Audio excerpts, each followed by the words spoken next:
At a recent workshop based on the neuropsychology of achievement, Cybervision President Stephen DeVore was asked an interesting question by a young corporate product manager. Mr. DeVore had been outlining the principles of goal setting when the product manager said, "You know, there's one problem I haven't yet solved. We talk about opportunities and goals, but there are so many opportunities to choose from, so many different directions we can go. How do you figure out exactly what you want to go for? How do you focus in on one choice among so many?" This session addresses that very problem, the problem of finding a purpose, and it isn't always easy.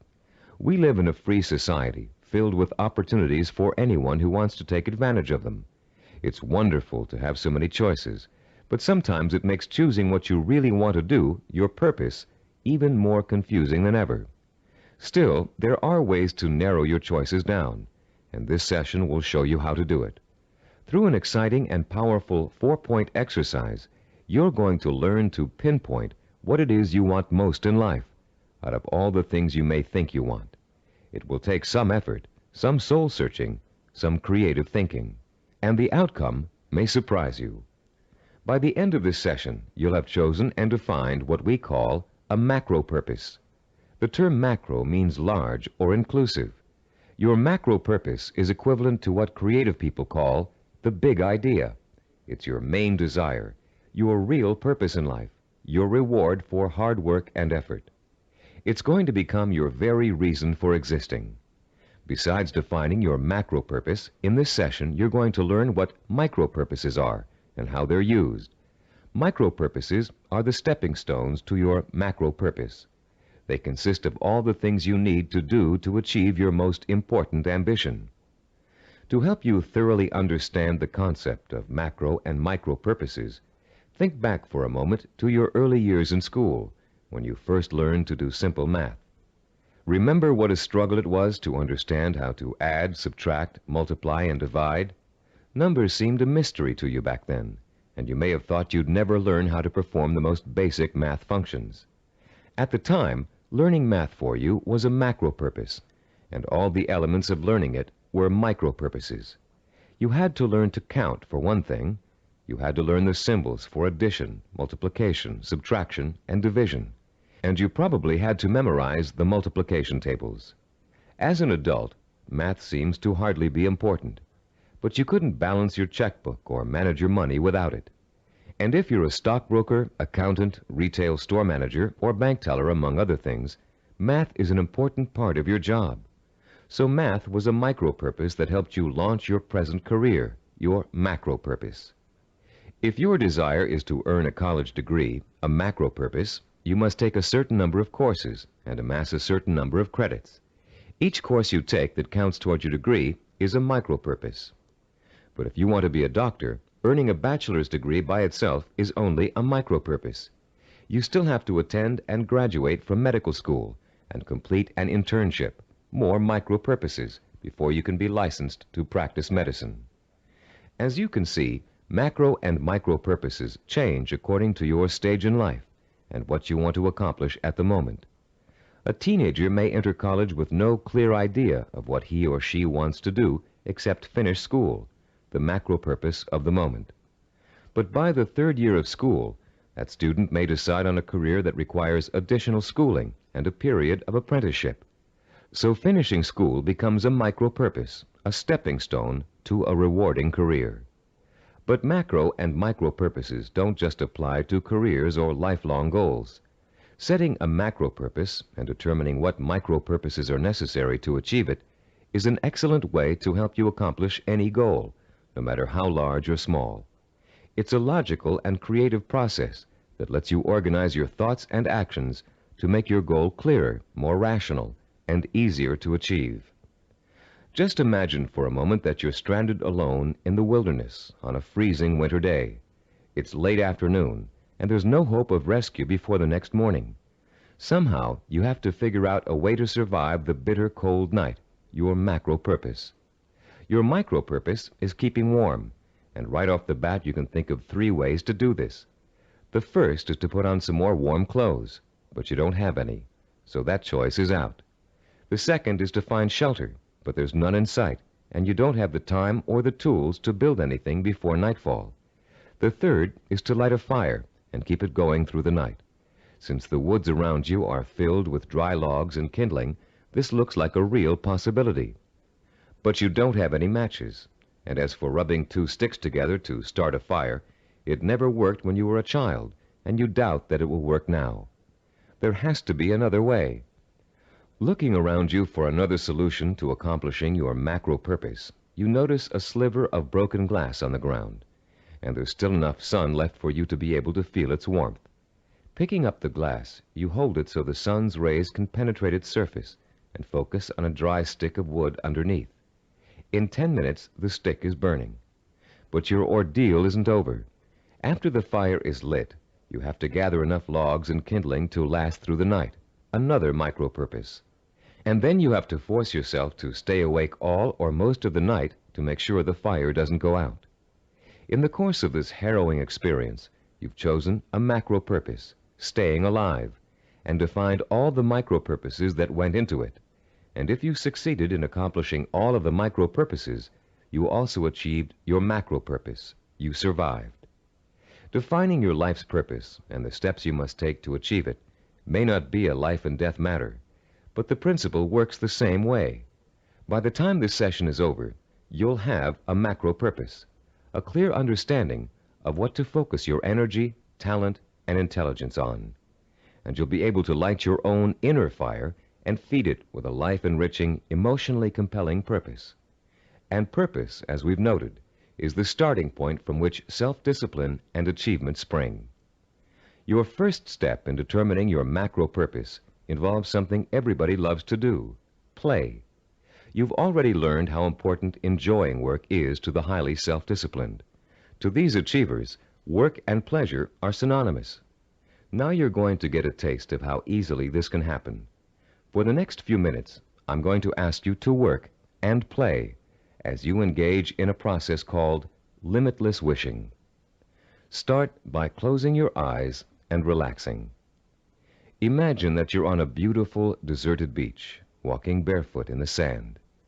A soft breeze is keeping you cool, and you're enjoying the sound of the waves splashing rhythmically against the shore. As you stroll along the water's edge, you see an object in the near distance that's half buried in the wet sand. The waves splash over its surface, then recede, leaving it exposed to your curious eyes. You wonder what it is, and you start to walk a little faster so you can reach it before it's engulfed by the next wave. In a couple of minutes, you're standing over it, still not sure what it is. It's metal, somewhat round, and looks like an old lamp. You dig your fingers into the wet sand and pull it out. There's an inscription on the side of the object, but you can't read it clearly. You begin to rub some of the sand away from the oddly shaped letters. Suddenly, the lamp begins hissing, and it releases a cloud of what looks like steam or gas. Frightened, you drop it, but you continue to watch what the lamp is doing out of curiosity. Slowly, before your very eyes, the cloud begins to assume human shape, and soon you're looking up at the largest person you've ever seen. When it speaks, its voice is rich and kind, and its message is amazing.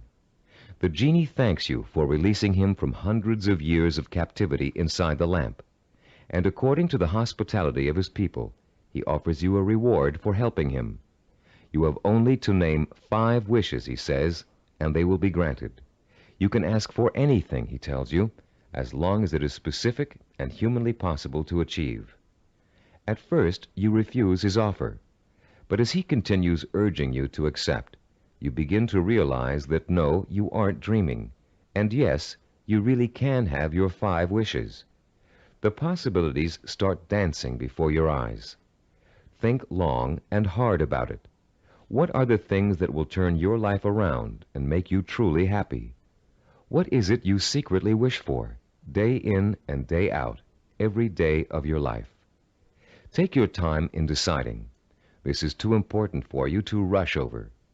You may change your mind about your first choices after you've thought about it some more. When you do make your final selections, Write each one down in the space provided on page 18 in your study guide. Start each wish with the term "I want" and write it in clear, specific language in the present tense. Turn your tape off now and decide what you will wish for.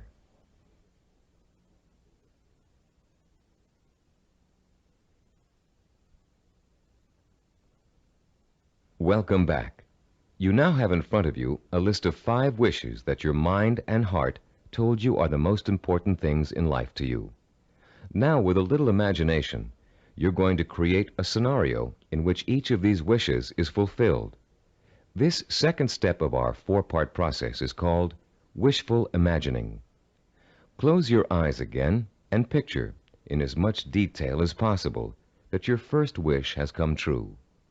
If you wished for a great deal of money, imagine how your life has changed now that you've gotten it. Imagine the kind of house you're living in, the kind of car you're driving, the kind of clothes you're wearing, and what you're eating for breakfast and dinner. Maybe you've got a private plane or a swimming pool, a new career, new friends, or the same friends you have now, but with a new attitude toward you. Try to imagine that you're having dinner or drinks with your best friend, and you're explaining to that friend how your new life feels. This is a friend you trust completely, so you can say anything, positive or negative. Really imagine you're there, in the restaurant or bar, being served food or drinks, with people talking around you and soft music in the background. Imagine what you look like. Are you younger, thinner, better dressed? Is your friend looking envious? Picture every single detail, down to the season, the location, the restaurant, the plates and glasses on the table. Repeat this process for every one of the 5 wishes you wrote down. And as you imagine each one coming true, pay attention to your emotional response. Are some wishes easier to imagine than others? Did 1 or 2 really make your pulse quicken with excitement? Are there any that felt particularly comfortable, as if you could just walk right into the scenario and feel at home? Which one seemed to draw you in like a magnet? There will be one wish that unmistakably evokes the greatest emotional response in you. That wish will be your final choice, and you'll be ready to proceed to the 3rd step in defining your purpose, the step we call creative biography. When truly accomplished people pass away, they've generally left behind a legacy of achievement in art, finance, politics, or the social sciences. Biographers and historians then catalog those achievements so others can read about them for inspiration. For example, here's the entry on a man named Thomas Arnold from the Britannica Junior Encyclopedia. The text of this biography also appears in your study guide on page 18. The biography reads as follows: Thomas Arnold, 1795 to 1842. Some people are loved without being respected, and others respected without being loved. Arnold of Rugby was loved by many, respected and admired by everyone who knew him. Born at Cowes, Isle of Wight, this great headmaster and scholar was educated at Winchester and at Oxford in England, where he distinguished himself in classics and history. He left Oxford in 1819, and after 9 years of study and writing was elected headmaster of Rugby School. His powerful personality set its mark on the school from the first, and made it great in a new sense. He was very religious, and he inspired his boys with new and more serious ideals of scholarship and life. He found time, too, during the 14 years of his headmastership, to publish sermons, an edition of the Greek historian Thucydides, and a history of Rome. In 1841, he was appointed professor of modern history at Oxford, but died the following year. He was buried in Rugby Chapel, and his son Matthew wrote a beautiful elegy about him on that occasion. Arnold was too forthright to be tactful in his dealings with boys or indeed with grown-ups, but he always won their respect, and often their love, by his high-minded attitude toward life and its responsibilities. This entry can only summarize the lifelong accomplishments of a beloved teacher and respected scholar. But listening to it, you can get a good idea of the purpose which must have guided Thomas Arnold. Here was a man who valued learning, scholarship, teaching, and personal integrity above all else. What do you value above all else? What would you like to be remembered for? Relax and close your eyes again. Now imagine that you hold in your hands an encyclopedia published in the year 2100. It's a heavy book with a solid feel to it. You can smell the leather binding and feel the crisp new paper as you open it. Find the section that begins with the first letter of your last name. Then turn the pages slowly as you search for the entry that gives you the details of your life. There it is, suddenly, clear as a bell. Your heart beats just a little bit faster as you see your name in bold-faced type. Now you're burning with curiosity. Did they include the most important things about you? Are your most cherished accomplishments in there? Did they understand the purpose behind the things you did? You begin to read the entry to find out. Yes, it's all there. Your birth date and hometown, the schools you went to, where you lived. And then the words that describe your highest achievements, your contributions to society. Savor the words as you read them. Let them form a clear picture in your mind of the kind of person you were and what your purpose in life was. When you've finished reading your own biography, turn off the tape and write down what you just read in the space provided on page 19 of your study guide. Don't leave out a single detail. Make sure you paint a vivid picture of the self-disciplined achiever who worked so long and hard in pursuit of a single purpose that he or she ended up deserving an entry in such a distinguished publication. When you've finished writing your own biography, please turn the tape player back on.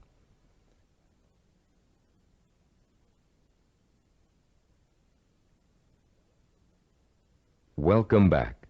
Now that you've completed the limitless wishing, wishful imagining, and creative biography exercises, a clear pattern should be emerging. You should now be able to answer the question, what do I, deep in my heart, really want to do? What is my purpose in life?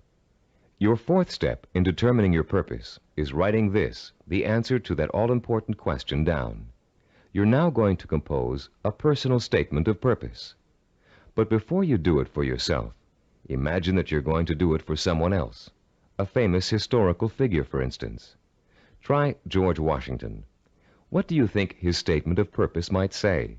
After all, he accomplished a great deal, not the least of which was becoming the first president of the United States. But George Washington never actually intended to become the first president. He was elected because of the kind of purpose he really had. A purpose statement for George Washington might read, I would like to use all my strength, courage, knowledge, and resources to secure liberty and freedom for all my fellow colonists. George Washington was a great statesman and public servant, but there are other kinds of achievers. Amelia Earhart, for example. Even in childhood, she had a definite purpose in mind. It was not to be a famous woman aviator. That came later, as a natural outcome of what she really wanted to do. Amelia Earhart's purpose statement, composed when she was still a child, said, When I grow up, I'm going to have adventures and show the world that women can be as heroic as well as men. A purpose statement can be as general as you want it to be. It can speak of heroism, freedom, social changes, adventure. It's meant to act as a focusing tool, not an actual blueprint for achieving it. You'll learn how to do that later in this program. Turn to page 20 in your study guide and compose your personal statement of purpose. Turn off the tape now while you do it.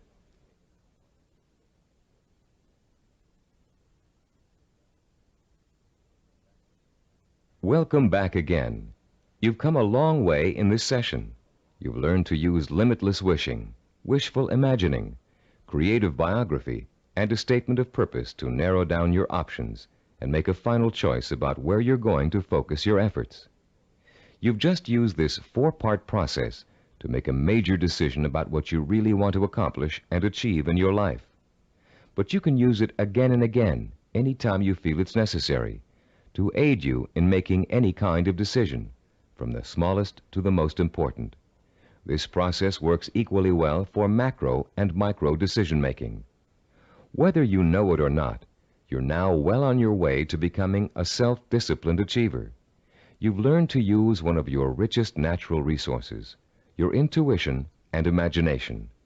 You've discovered what it is you really want to achieve and have written it down as a statement of purpose. You've laid the solid foundation upon which the power of self-discipline is built. We'd like to congratulate you on what you've already accomplished.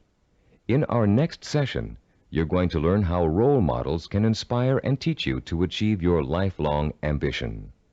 Ambition.